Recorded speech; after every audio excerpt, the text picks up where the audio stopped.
Hello student. हम इस video में डिस्कस करने जा रहे हैं कि कंपनी की टैक्सेबल इनकम को कंप्यूट कैसे करते हैं। ठीक है, तो इसे शुरू करने से पहले दो टर्म है जो हमें जानना चाहिए। एक तो हमारा ये इनकम टैक्स और दूसरा हमारा कॉर्पोरेट टैक्स। देखिए, इनकम टैक्स की जब बात करते हैं ना, तो इनकम टैक्स सिंपली मतलब होता है कि अदर देन जो भी कंपनीज हैं, ठीक है, कंपनीज के अलावा जो भी टैक्स पेयर्स है, जो भी एसएससी है, वो अपनी अर्न की हुई इनकम पे जो भी टैक्स पे करता है, हम उसको कहते हैं कि वो इनकम टैक्स पे कर रहा है। ठीक है, अब इनकम टैक्स के लिए इंडिविजुअल के केस में अलग अलग स्लैब दे रखते हैं और उसके हिसाब से उन पे टैक्स चार्ज होता है। लेकिन जब बात हम कंपनी की करते हैं ना, तो कंपनी को जो पे करना होता है वो क्या होता है? Corporate tax. मतलब कॉर्पोरेट टैक्स क्या हो गया? वो टैक्स जो कोई भी कंपनी जो इंडिया के अंदर रजिस्टर्ड हुई है, मतलब इंडियन कंपनीज एक्ट के अकॉर्डिंग रजिस्टर्ड हुई हैं, वो कंपनी जो भी अपने बिजनेस के से पैसे कमा रही होंगी, जो भी नेट प्रॉफिट कमा रही होंगी, उसके ऊपर जो वो टैक्स पे करती हैं, that tax will be a corporate tax. ठीक है, तो हम जब इन कंपनी की टैक्सेबल इनकम कंप्यूट कर रहे हैं, तो बेसिकली हम इसलिए कैलकुलेट कर रहे हैं कि हम ये डिटरमाइन कर पाए कि उन पे उनको कितना कॉर्पोरेट टैक्स पे करना है। क्लियर हो गया? सो कॉर्पोरेट टैक्स क्या होगी कि स्पेसिफिक रेट होता है जो इनकम टैक्स एक्ट के थ्रू प्रिस्क्राइब किया जाता है और जो हर साल फिनांस एक्ट के अकॉर्डिंग जितने भी अमेंडमेंट होते हैं ना, तो उसके हिसाब से वो रेट चेंज हो जाते हैं। सो कॉर्पोरेट टैक्स में स्पेसिफाइड रेट दे देते हैं, जबकि इंडिविजुअल जब इनकम टैक्स पे करती हैं तो वो उनका एक पूरा स्लैब आता है कि आपकी इनकम इतनी है तो इतना परसेंट, फिर इससे के बीच में है तो इतना परसेंट, इससे इसके बीच में तो इतना परसेंट, तो इस तरह से पूरा स्लैब आता है। लेकिन जब कॉर्पोरेट टैक्स की बात करते हैं, कंपनीज की बात करते हैं, तो उन्हें जो टैक्स पे करना होता है उसके लिए एक स्पेसिफिक रेट आ जाता है और उस रेट के हिसाब से उनको पे करना पड़ता है। अब चाहे वो डोमेस्टिक कंपनी हो, चाहे वो फॉरेन कंपनी हो, इंडिया के अकॉर्डिंग, इंडिया का जो इनकम टैक्स एक्ट है उसके अकॉर्डिंग उनको कॉर्पोरेट टैक्स पे करना होगा। सबकी सब, चाहे वो फॉरेन कंपनी हो चाहे डोमेस्टिक, वो कॉर्पोरेट टैक्स के कैटेगरी में या कॉर्पोरेट टैक्स के अंदर आ जाती हैं। ठीक है, सो कॉर्पोरेट टैक्स कैलकुलेट करना या कंपनी की टैक्सेबल इनकम को कंप्यूट करने का सिंपली मतलब होता है कि हमें कंपनी की टोटल इनकम को क्या करना है? कंप्यूट करना, टोटल इनकम को डिटरमाइन करना है कि कंपनी की टोटल इनकम कितनी है, और फिर उसके बेसिस पे हम डिसाइड करेंगे कि उनकी टैक्स लायबिलिटी कितनी बन रही है, मतलब उन पे किस रेट का कॉर्पोरेट टैक्स चार्ज होगा जिसके बेसिस पे उन्हें पे करना है इनकम टैक्स एक्ट को, इनकम टैक्स डिपार्टमेंट को। क्लियर हो गया? सो कॉर्पोरेट टैक्स मतलब कंपनी जो टैक्स पे करती है। ठीक है, अब कॉर्पोरेट टैक्स, अगर कंपनी के टैक्सेबल इनकम को कंप्यूट करने की बात करते हैं ना, तो उसकी कुछ स्टेजेस हैं। ठीक है, उनकी टोटल इनकम को कंप्यूट करने के लिए कुछ स्टेजेस हमें फॉलो करने पड़ते हैं एंड देन हम उनकी टोटल टैक्स लायबिलिटीज़ कंप्यूट कर लेते हैं। सबसे पहला जो काम करना होता है वो होता है कंपनी का रेजिडेंशियल स्टेटस डिटरमाइन करना कि भाई वो कंपनी क्या है, वो डोमेस्टिक कंपनी है, वो फॉरेन कंपनी की कैटेगरी में आती है, उसका रेजिडेंशियल स्टेटस क्या है, वो रेजिडेंट कंपनी है या नॉन रेजिडेंट कंपनी है। ठीक है, उसके बाद जो हेडवाइज इनकम टैक्स एक्ट ने बताया है, तो हमें कंपनी की भी हेडवाइज इनकम को क्लासिफाई करके कैलकुलेट कर लेना होता है। फिर हमें set of carry forward losses के लिए जो भी एडजस्टमेंट करने हैं वो कर देने होते हैं, और उसके बाद हम उनकी ग्रॉस टोटल इनकम को कंप्यूट कर लेते हैं।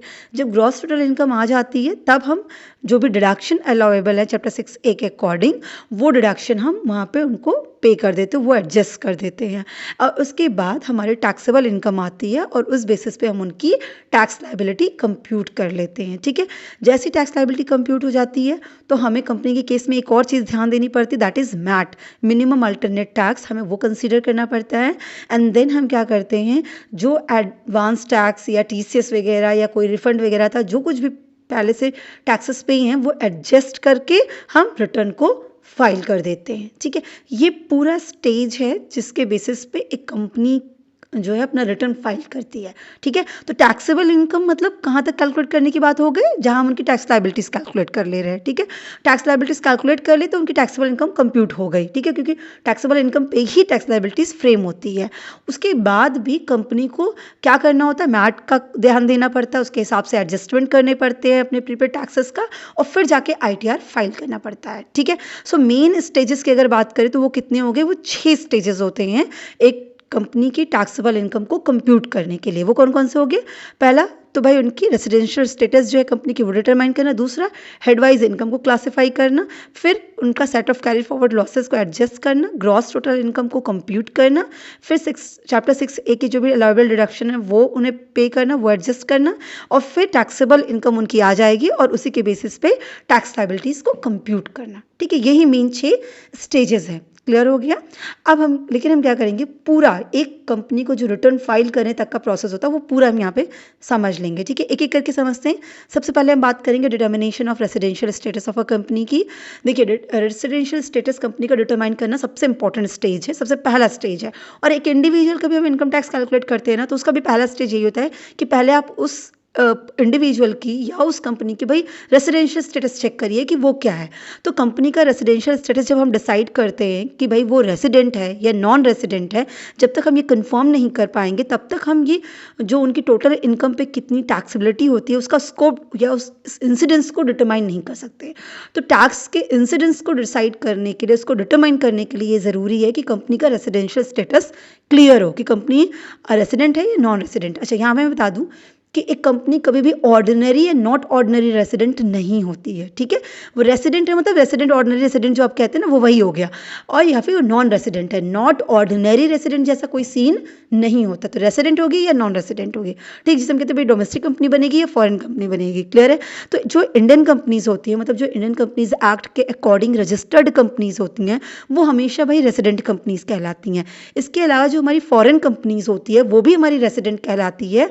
डिपेंड करता है कि उसका प्लेस ऑफ इफेक्टिव मैनेजमेंट कहाँ पे है, मतलब वो जो मैनेजमेंट है वो कहाँ से किया जा रहा है उस कंपनी का। उस अगर वो इंडिया में है तो फिर वो रेसिडेंट बन जाती है, रेसिडेंट कंपनी बन जाती है। क्लियर है? तो अगर रेसिडेंट कंपनी है तो उसके लिए टैक्स स्लैब अलग है, टैक्स रेट अलग है, और अगर वो फॉरेन कंपनी है तो उसके लिए टैक्स रेट अलग है। तो इसीलिए पहले ये डिसाइड करिए कि वो डोमेस्टिक है या फॉरेन कंपनी है, रेसिडेंट है या नॉन रेसिडेंट कंपनी है। क्लियर हो गया? जैसे मैंने ये डिसाइड कर लिया, उसका रेसिडेंशियल स्टेटस क्लियर हो गया, देन हमें क्या करना होता है, उसकी हेडवाइज इनकम को क्लासीफाई करना होता है। देखिए, सेक्शन 14 जो है इनकम टैक्स एक्ट का, वो 5 हेड्स कहता है कि 5 हेड में किसी भी इंडिविजुअल की या किसी भी एसएससी की इनकम होती है, लेकिन कंपनी के केस में ये सिर्फ 4 हो सकती है। कौन कौन सी? देखिए, सैलरी तो कभी होगी नहीं क्योंकि आप बिजनेस कर रहे हैं ना, कॉर्पोरेट टैक्स पे करने जा रहे हैं, तो इसका मतलब आप कंपनी है तो बिजनेस कर रहे होंगे। तो सैलरीड इनकम तो आपकी कंपनी की कभी होगी नहीं, वो किसी के यहाँ जॉब तो कर नहीं रही है कंपनी खुद का बिजनेस चला रही है। तो इसीलिए इसकी 4 ही हेड होंगे। तो पहला क्या होता है, जो पीजीबीपी का हमारा हेड होता है, मतलब वो जो बिजनेस कर रही है उससे जो भी प्रॉफिट कमाएगी। दूसरा हमारा कैपिटल गेन होता है। तीसरा, अगर वो कंपनी अपनी कोई प्रॉपर्टीज़ को रेंट आउट कर रखी है तो उस पर जो इनकम आ रही है, मतलब हाउस प्रॉपर्टी की जो इनकम होती है वो हम कंपनी के केस में कैलकुलेट करते हैं। और फिर हमारी फोर्थ होती है अदर सोर्सेस की इनकम, जैसे डिविडेंड वगैरह कंपनी है, इंटरेस्ट वगैरह है, तो वो चीज़ें यहाँ पे आ जाएंगी। क्लियर हो गया?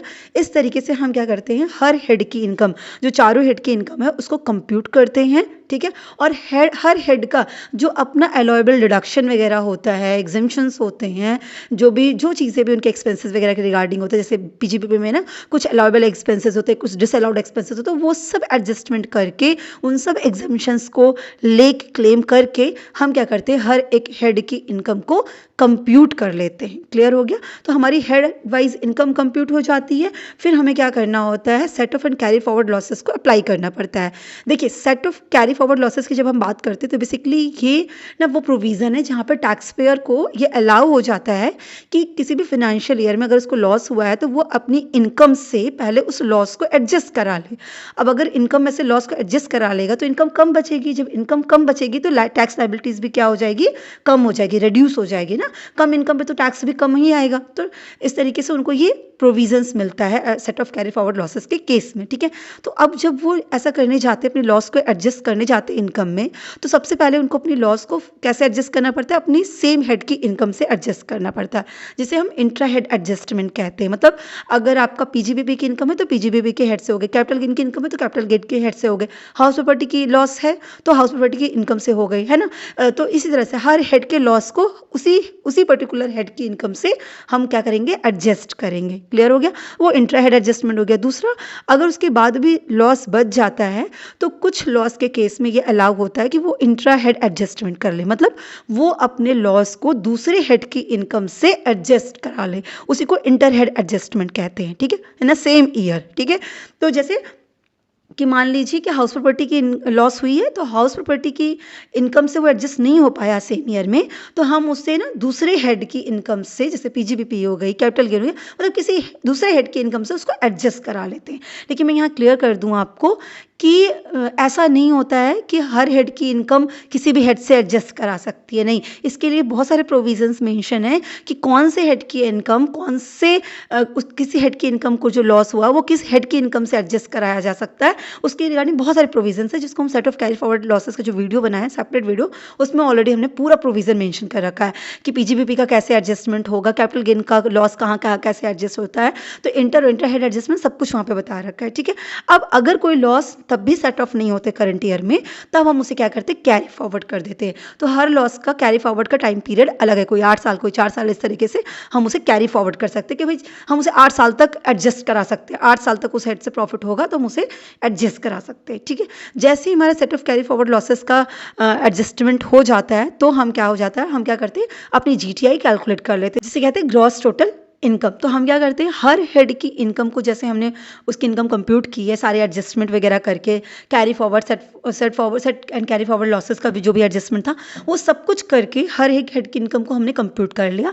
जब सारे हेड की इनकम को एग्रीगेट कर लेते हैं ना, तो इनकम टैक्स एक्ट के अकॉर्डिंग उसी को हम कहते हैं ग्रॉस टोटल इनकम, है ना। ग्रॉस टोटल इनकम, चारों हेड, जैसे कंपनी के केस में 4 हेड है, तो चारों हेड की इनकम को टोटल करके जो value I, that will be your gross total income, ठीक है।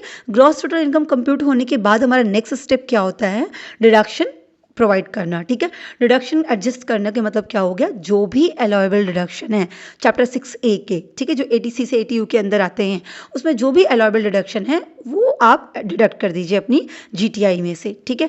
तो यहाँ पे क्या गया कि भाई ग्रॉस टोटल इनकम में से आपको जो भी एलिजिबल डिडक्शन है वो सब्ट्रैक्ट कर दीजिए, और जो वैल्यू आएगी that value will be a total income या फिर टैक्सेबल इनकम या नेट टैक्सेबल इनकम, उसी को कहते हैं। और यही इनकम हमको कंप्यूट करना होता है, सबसे इंपॉर्टेंट यही इनकम कंप्यूट करना होता है, ठीक है। तो इतने स्टेप्स करने के बाद हम टैक्सेबल इनकम कंप्यूट कर पाएंगे, जैसे ही हम GTI में से अलाउएबल डिडक्शन प्रोवाइड कर देते हैं। अब ये चैप्टर 6A के जो डिडक्शन होते हैं वो ATC से ATU के अंदर आते हैं, लेकिन कंपनी के केस में ना सारे डिडक्शन ATC से ATU के अंदर जितने भी डिडक्शन होते हैं, सारे डिडक्शन नहीं अलाउड होते। कुछ स्पेसिफिक, कुछ लिमिटेड डिडक्शन ही कंपनी को अलाउड होते हैं चैप्टर 6A के। जैसे मैं बता दूं, ATG का जो डिडक्शन होता है डोनेशन के रिगार्डिंग, उसमें भी कुछ डोनेशन है तो वो अलाउ होता है। इसी तरह ATGGA का है साइंटिफिक रिसर्च के अकॉर्डिंग डोनेशन, वो अलाउड है। ATGGB पॉलिटिकल पार्टीज कंट्रीब्यूट करने का है, वो कंपनीज को अलाउड होता है। इसके अलावा ATJJAA का डिडक्शन जो न्यू एम्प्लॉयमेंट के रिगार्डिंग है वो अलाउड है। सेक्शन 80IAC का डिडक्शन वो स्टार्टअप के केस में अलाउड है, ठीक है, वहाँ का डिडक्शन उसका ले सकते हैं हम। इसके अलावा ATM है, ATM का डिडक्शन इंटर कॉर्पोरेट डिविडेंड्स के रिगार्डिंग अलाउड है, ठीक है। इसके अलावा भी बहुत है, जैसे ATIB है, ATIA, ATIAB, ATIAC, ATIB, है ना, ये सारे डिडक्शंस हैं जो कंपनीज को अलाउड है। तो मतलब आपको देखना होगा कि कंपनी के केस में कौन कौन से डिडक्शन अलाउड है और आपकी कंपनी किस डिडक्शन को क्लेम करने के लिए एलिजिबल है, उस हिसाब से आपको वो डिडक्शन उन्हें प्रोवाइड करना होगा। वो डिडक्शन आप उनको एडजस्ट करा सकते हैं उनकी ग्रॉस टोटल इनकम में से, ठीक है। यहाँ पे एक चीज़ और इम्पॉर्टेंट है जो मैं आपको बता दूं कि एक चीज़ ये कि जैसे जो कंसेशनल रेट पे टैक्स देती हैं जो कंपनीज, मतलब सेक्शन 115BAA या 115BAB के अंदर, उसके अकॉर्डिंग, उस सेक्शन के अंदर आती हैं, उसके अकॉर्डिंग टैक्स पे करती हैं, तो ऐसी कंपनीज जो होती हैं वो इन डिडक्शंस को क्लेम नहीं कर सकती, उन्हें कोई भी डिडक्शन चैप्टर 6A का अलाउ नहीं होता है, ठीक है। तो जितना डिडक्शन हमने आपको बताया, ये कुछ डिडक्शंस हैं जो आपको अलाउड है, सारे डिडक्शंस आपको कंपनीज के केस में अलाउ नहीं होते हैं, ठीक है। तो इस तरीके से हमारा, जैसे ही हमारा डिडक्शन पे कर दिया, तो डिडक्शन पे करने के बाद, एडजस्ट कराने के बाद हमारी टैक्सेबल इनकम आ जाती है, और टैक्सेबल इनकम आते ही फिर हमारा काम क्या होता है कि हम टैक्स लायबिलिटीज़ को कंप्यूट करें, ठीक है। अब ये कंपनी के केस में सबसे इंपॉर्टेंट चीज़ है जो आपको जानना चाहिए, ठीक है। मतलब कॉर्पोरेट टैक्स क्या है, अगर कॉर्पोरेट टैक्स पे न्यूमेरिकल या क्वेश्चंस भी आते हैं, शॉर्ट क्वेश्चन भी आते हैं, तो आपको कॉर्पोरेट टैक्स के रिगार्डिंग यही चीज़ बतानी होती है कि कॉर्पोरेट टैक्स क्या है और किस रेट से कंपनीज पे टैक्स लगाया जाता है, वो जो हम यहाँ पे अभी समझेंगे। ठीक है, तो ये सबसे इंपॉर्टेंट फेज़ है। तो अब यहाँ पे क्या करेंगे, जो भी टैक्सेबल इनकम आई है कंपनी की, उस पर जो भी एप्लीकेबल कॉर्पोरेट टैक्स रेट होगा वो आपको अप्लाई करके टैक्स लाइबिलिटीज़ कंप्यूट करनी होगी कि भाई इतनी लाइबिलिटी बनी, इतनी का टैक्स पे करना है। ठीक है, अब ये जो रेट्स होते हैं ना डोमेस्टिक कंपनीज के लिए वैरी करते हैं डिपेंडिंग ऑन उनकी टर्नओवर या फिर उन्होंने कौन से ऑप्शंस को चूज़ कर रखा है ना। जैसे 115BA करके अभी मैंने बताया ना, तो इस तरह के कंसेशनल रेट के ऑप्शंस चूज़ कर रखे हैं, तो फिर उस हिसाब से रेट एप्लीकेबल होंगे। तो अब यहाँ पे मैं आपको बताऊँ कि जब हमको कॉर्पोरेट टैक्स का रेट देखना है ना, तो जैसे हमने कहा कि दो तरह की कंपनी हो गई भाई, रेसिडेंट या नॉन रेसिडेंट।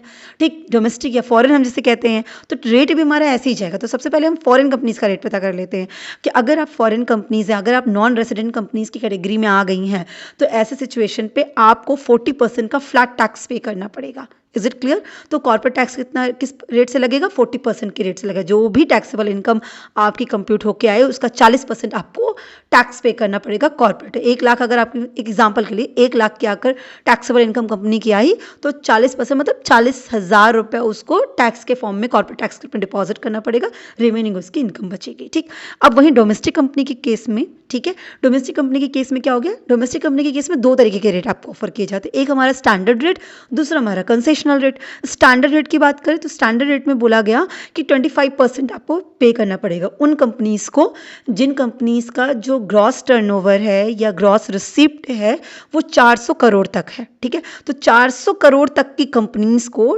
जो कॉर्पोरेट टैक्स पे करना पड़ता है वो कितना, 25% के रेट से टैक्स पे करना पड़ेगा। क्लियर हो गया? इसके अलावा की जो डोमेस्टिक कंपनीज होती हैं उनको किस रेट से देना पड़ेगा, 30% के रेट से उनको पे करना पड़ेगा। यहाँ तक बात क्लियर हो गई? तो 25% और 30% का दो रेट एप्लीकेबल हो गए। 400 करोड़ के अंदर है आपका ग्रॉस टर्नओवर तो 25%, और उससे एक्सेस है तो आपको 30% का देना पड़ेगा। ये स्टैंडर्ड रेट हो गया। दूसरा आता है कंसेशनल रेट। ठीक है, कंसेशनल रेट की जब हम बात करते हैं ना, तो देखिए कंसेशनल रेट में ना दो रेट आपको, मतलब आपको कंपनीज को प्रोवाइड किया गया इनकम टैक्स एक्ट के अकॉर्डिंग। वो दो रेट क्या है, एक 22% का, दूसरा 15% का। ठीक, तो 22% अगर कंपनी ने सेक्शन 115BAA को ऑप्ट कर रखा है, तो वहाँ पे कुछ कंडीशंस वगैरह मेंशन है जिसके बेसिस पे आप क्लेम कर सकते हैं कि भाई हम इस सेक्शन के अंदर आना चाहते हैं और हम कंसेशनल रेट से टैक्स पे करना चाहते हैं। ठीक है, तो मतलब जो न्यू कंपनीज होती हैं या डोमेस्टिक कंपनीज जो ऑलरेडी रजिस्टर्ड होती हैं, तो उस कंडीशंस मेंशन, तो उसके हिसाब से वो इस कैटेगरीज में आके फिर अपना 22% के रेट से टैक्स देंगी। क्लियर हो गया? और दूसरा रेट आता है 15% का। तो ये उन कंपनीज को अलाउ होता है जो न्यूली मैन्युफैक्चरिंग कंपनीज होती हैं, जो 1 अक्टूबर 2019 के बाद इनकॉर्पोरेट हुई हैं। ठीक है, और अपना बिजनेस जो स्टार्ट किया है वो 1 अप्रैल 2024 से पहले स्टार्ट कर लिया हो, तो इस तरह की कंपनीज 115BAB के अंदर आती हैं विद सर्टेन कंडीशंस। तो वो जो है वो 15% के रेट से टैक्स देंगी। तो कंसेशनल रेट 22 और 15% का हो सकता है। तो अगर आपने 115BAA के अंदर ऑप्ट कर रखा तो 22% देना होगा। अगर आपने 115BAB के अंदर ऑप्ट किया हुआ टैक्स पे करने का तो 15% टैक्स पे करना पड़ेगा। तो ये कंसेशनल वाली कंपनीज हो गए। जो कंसेशनल रेट के अंदर आती हैं वो डिडक्शंस चैप्टर 6A का 86ATU के अंदर डिडक्शन क्लेम नहीं कर सकते, उनको बहुत सारे रेस्ट्रिक्शंस आते हैं। ठीक, इसके अलावा कंपनीज को सरचार्ज और सेस भी पे करना पड़ता है। तो टैक्स कैलकुलेट हो गया, अब टैक्स में सरचार्ज और सेस भी ऐड होगा। सरचार्ज भी मैं यहाँ पे बता देती हूँ। Surcharge basically additional tax base होता है, जो आपकी इनकम होता है उस पर additional tax, tax on tax. ठीक है, टैक्स के अमाउंट पे ये कैलकुलेट हो जाता है। ठीक है, इनकम पे नहीं कैलकुलेट करते हैं। जो टैक्स का अमाउंट आया ना, आपने इस तरह से जो 15%, 22% या 25 या 30% जो टैक्स का अमाउंट कैलकुलेट होगा उसका रेट ये लगेगा, उस पर ये सरचार्ज का रेट लगता है। ठीक है, तो क्या क्या है, दो रेट है बेसिकली। पहला हो गया हमारा 7%। अगर 1 करोड़ से 10 करोड़ के बीच आपकी इनकम है तो सरचार्ज 7% लगेगा। ठीक है, तो 1 करोड़ से अबव होने पे ही आपको सरचार्ज पे करना होगा कंपनीज को, और 1 करोड़ से 10 करोड़ के अंदर अगर आपकी इनकम आ गई है तो आपको टैक्सेबल इनकम अगर 1 करोड़ से 10 करोड़ के बीच में, तो 7% का सरचार्ज आप पे चार्ज होगा। अभी 7% किस पे लगेगा, जो टैक्स का अमाउंट आया ना उसका 7% लगता है। ठीक है, फिर हमारा दूसरा आता है कि अगर 10 करोड़ से अबव आपकी इनकम है तो 12% का आपको टैक्स पे करना पड़ेगा। सरचार्ज मतलब एडिशनल टैक्स, सरचार्ज मतलब एडिशनल टैक्स आपको 12% का पे करना पड़ेगा। तो सरचार्ज का रेट कितना हो गया? 7% या 12%। ये नॉर्मल जो स्टैंडर्ड रेट था उसके अकॉर्डिंग, ठीक है, नॉर्मल रिजाइम में अगर आप हैं तो। पर अगर आपने ये कंसेशनल रेट के अंदर खुद को ऑप्ट कर रखा है, मतलब 115BAA या 115BAB के अंदर आप आते हैं, तो फिर आपका जो सरचार्ज का रेट होगा वो कितना होगा? फ्लैट 10% का सरचार्ज का रेट हो जाएगा। क्लियर हो गया? जो कंपनी सेक्शन 115BAA या 115BAB के अंदर खुद को रजिस्टर्ड कर रखी हैं, तो उनको सरचार्ज 10% के रेट से पे करना पड़ता है। उनको ये नहीं देखना होगा कि उनकी जो इनकम है वो 10 करोड़ है या 10 करोड़ से अबव है, ये सब कुछ भी नहीं। वहाँ पे सीधा फ्लैट 10% का आपको सरचार्ज पे करना पड़ेगा, ठीक है। इसके अलावा हेल्थ एंड एजुकेशन सेस भी पे करना पड़ता है, जो कि मैंडेटरी 4% के हिसाब से। तो 4% का जो सेस है वो हो जाता है आपका चार्ज, मतलब वो लगता है, ठीक है। सो ये हमारा आ जाता है। इस तरीके से पूरा टैक्स लायबिलिटीज़ कंप्यूट होती है और ये पूरा कॉर्पोरेट टैक्स का अमाउंट बन के आता है। तो यहाँ से जब हम ये सब चीज़ें अप्लाई कर लेते हैं तो टोटल टैक्स का अमाउंट कितना आपको पे करना है वो हमारा कैलकुलेट होके आ जाता है। उसी को बोलते हैं टैक्स लायबिलिटीज़ हमारी क्लियर हो गई कि हमारे ऊपर इतनी टैक्स पे करने की लायबिलिटी आ गई है, हमको पे करना है, ठीक है। अब जब कंपनी के केस में हमारी टैक्स लायबिलिटीज़ कैलकुलेट हो जाती है नॉर्मल सिनेरियो में, फिर हमें एक और काम करना पड़ता है जो हमने मैट के वीडियोज़ में ऑलरेडी देख रखा है, जहाँ पे हमने मिनिमम अल्टरनेट टैक्स का वीडियो बनाया, वहाँ पे हम इस चीज़ को पूरा अच्छे से समझ चुके हैं। सो वहाँ पे क्या कहा गया कि हमें मैट को कंसीडर करना पड़ता है, ठीक है, कंपनीज़ के केस में। तो वहाँ पे क्या होता है कि अगर आपकी नॉर्मल टैक्स लायबिलिटीज़ जो भी आपने कंप्यूट की इस तरीके से, ठीक है, अगर नॉर्मल टैक्स लायबिलिटीज़ आपकी कम होती है, किससे कम होती है? कंपनीज़ के बुक प्रॉफिट का 15% जो कैलकुलेट करके आएगा उस वैल्यू से कम होती है, तो कंपनी को मैट के हिसाब से टैक्स पे करना पड़ता है, ठीक है। मतलब उनको अपनी बुक प्रॉफिट का 15% टैक्स पे करना पड़ेगा। तो कंपनीज के केस में उनको बुक प्रॉफिट कैलकुलेट करके उसका 15% भी कैलकुलेट करना पड़ता है और वो टैक्स लायबिलिटीज़ का अमाउंट भी रखना पड़ता है साथ में। फिर इस टैक्स लायबिलिटीज़ जो भी आपने कैलकुलेट किया रेट के हिसाब से, उसको फिर 15% वाले को वो कंपेयर किया जाता है और जो हाइयर होता है बस वही वो पे करते हैं, ठीक है। अच्छा, जो कंपनीज़ ये कंसेशनल रेट में आते हैं वो मैट के प्रोविज़न से एग्जेम्प्ट होते हैं, ये हम ऑलरेडी डिस्कस कर चुके हैं, ठीक है। फिर जैसे ही हमारा मैट कैलकुलेट हो गया, हमने कंपेयर कर लिया, हमें पता चल गया कि हमें नॉर्मल टैक्स लायबिलिटीज़ पे करना है या मैट के हिसाब से पेमेंट करनी है।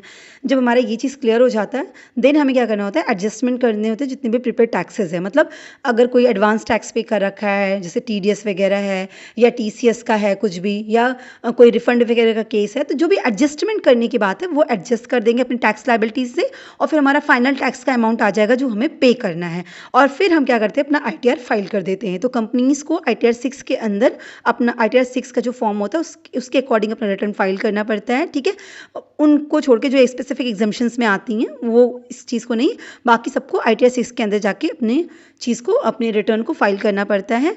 और अगर ज़रूरत है तो टैक्स ऑडिट वगैरह का, अगर सर्टेन जैसे टैक्स ऑडिट के केसेस आते हैं ना कि इतनी एक्सीड कर दी है आपकी लिमिट तो आपको टैक्स ऑडिट भी कराना पड़ेगा, तो वो फॉर्म भी आपको फाइल करके रिटर्न के साथ भेजना पड़ता है। तो इस तरीके से आपका टैक्स कंपनी का पूरा टैक्सेबल इनकम कैलकुलेट होता है, उनका ITR फाइल होता है, ठीक है। यहाँ तक हम चीज़ें क्लियर कर ली हैं। फिर मैं ना इस पूरे कंप्यूटेशन ऑफ टैक्सेबल इनकम को एक फॉर्मेट के हिसाब से आपको समझा देती हूँ कि एग्जैक्टली जो फॉर्मेट में जाएगा वो चीज़ें कैसे जाती हैं। तो एक तो हमारी हाउस प्रॉपर्टी की इनकम आएगी, क्योंकि सीक्वेंस वाइज आता है ना, तो सैलरी आएगा नहीं, फिर हाउस प्रॉपर्टी की इनकम कैलकुलेट करेंगे, फिर हम PGBP की इनकम कैलकुलेट करेंगे, जो बिजनेस इनकम होगी, मतलब जो भी हमारे PGBP में जैसे कैलकुलेशन होती है उनकी, उस हिसाब से हम पूरी एडजस्टमेंट करके इनकी इनकम कैलकुलेट करेंगे। देन हम कैपिटल गेन कैलकुलेट कर लेंगे, अदर सोर्सेज से कोई इनकम आती है हम वो कैलकुलेट कर लेंगे, फिर हमारी GTI निकल के आएगी, फिर हम उनको डिडक्शन दे देंगे चैप्टर 6A का, जैसे कि ATGGA या फिर ATG, ATGGB, ATGGCA, IAC, IAB, इस तरह से जो भी डिडक्शंस अलाउड हैं वो डिडक्शन हम पे कर देंगे एंड देन हमारे टैक्सेबल इनकम या टोटल इनकम आ जाती है और हम उसको राउंड ऑफ करते हैं। अब आपको पता है यहाँ टैक्सेबल इनकम आने के बाद कॉर्पोरेट टैक्स का जो रेट होता है वो रेट एप्लीकेबल हो जाएगा, फिर मैट का प्रोविजन कैलकुलेट करेंगे, दोनों को कंपेयर करेंगे, हायर टैक्स लायबिलिटीज निकल आएगी, वही हम पे करेंगे। तो इस तरीके से पूरा एक कंपनी का टैक्सेबल इनकम कंप्यूट होता है। आई होप आपको क्लियर हुआ होगा। Wish you all the best. Thank you so much.